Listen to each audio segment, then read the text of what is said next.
আমার বোন আমার জন্য কি সারপ্রাইজ গিফট রেখেছে ব্যাগের মধ্যে সেটা দেখার জন্য তো খুবই এক্সাইটেড ছিলাম। তাই তো আমি বাড়িতে এসে একটু দেরি না করে সাথে সাথে ব্যাগটা খুলে দেখি কি দিয়ে দিছে। কিন্তু ব্যাগটা খুলে তো আমি একদমই অবাক। এরকম একটা সারপ্রাইজ গিফট পাবো আমি তো কল্পনাতেও ভাবতে পারিনি। তো হ্যালো এভরিওয়ান, আসসালামু আলাইকুম। কি অবস্থা সবার? সন্ধ্যায় গাজীপুর থেকে বাড়িতে ফিরলাম, কিন্তু এখনো পর্যন্ত আমি ফ্রেশও হইনি। বসে পড়েছি আমার বোন কি দিয়ে দিছে ব্যাগের মধ্যে সেটা দেখার জন্য। আসলে সারপ্রাইজ গিফট কার না ভালো লাগে, সেটা যদি থাকে আবার হাতের নাগালে, তাহলে কার না ইচ্ছে করবে তাড়াহুড়ো করে দেখার। আমি তো গাজীপুর থেকে আসার সময় ভেবেছিলাম যে কটিয়াদির থেকে কিছু কেনাকাটা করে নিয়ে আসবো, কিন্তু যখন শুনেছি ব্যাগের আমার জন্য সারপ্রাইজ গিফট আছে তখন তো আমি একটু দেরি করতে পারিনি, সাথে সাথে চলে আসছি বাসায়। কারণ খুব তাড়াহুড়ো করতেছিলাম কি পাঠিয়েছে আমার জন্য সেটাই দেখার জন্য।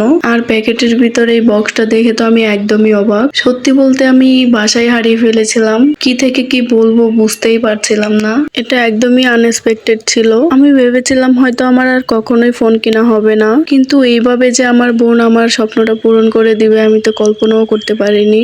এখন এই মুহূর্তে আমার বাবা মাও পারতো না আমাকে একটা ফোন কিনে দিতে, কিন্তু ওই আমার ছোট বোন হয়ে আমার স্বপ্ন পূরণ করছে। যেখানে বড় বোন হয়ে ওর স্বপ্ন পূরণ করার কথা, ওর শখ আহ্লাদ পূরণ করার কথা, সেখানে আমি বড় বোন হয়ে দু হাত পেতে নিচ্ছি। তবে ইনশাল্লাহ একদিন হয়তো আমার উপরওয়ালা আমাকে দু হাত ভরে দিবে। জীবনে এতটুকু সফলতা চাই যতটুকু সফলতা পেলে বাবা মা বোনদের পাশে দাঁড়াতে পারবো। আমার এই ছোট বোনের কথা শুনেই আমার সোশ্যাল মিডিয়াতে আসা। ওর একটাই কথা ছিল, সবাই যদি পারে তুই কেন পারবি না, অন্তত চেষ্টা তো করে দেখ। আর তাই তো আপনাদের সাথে প্রতিনিয়ত আমি ভিডিও শেয়ার করে যাচ্ছি। প্রতিদিন আমি যাই কিছু করি না কেন সেগুলাই ভিডিও করে আপনাদের সাথে শেয়ার করি। জানি না উপরওয়ালা কবে সফলতার মুখ দেখাবে, তবে চেষ্টা করতে তো আর কোনো বাধা নেই। আমি না হয় আমার মতো চেষ্টা করে যাই, বাকিটা আল্লাহর হাতে। একজন সিঙ্গেল মাদার হয়ে বুঝতেই পারছিলাম না কি করব, কি করা উচিত। ছোট্ট এই বাচ্চাটাকে রেখে তো কোনো জবও করা যাবে না, তার মধ্যে আবার বাবা মার উপর বসে বসে খাচ্ছি। বাসায় বসে তো অবসর সময় কাটাচ্ছিলাম,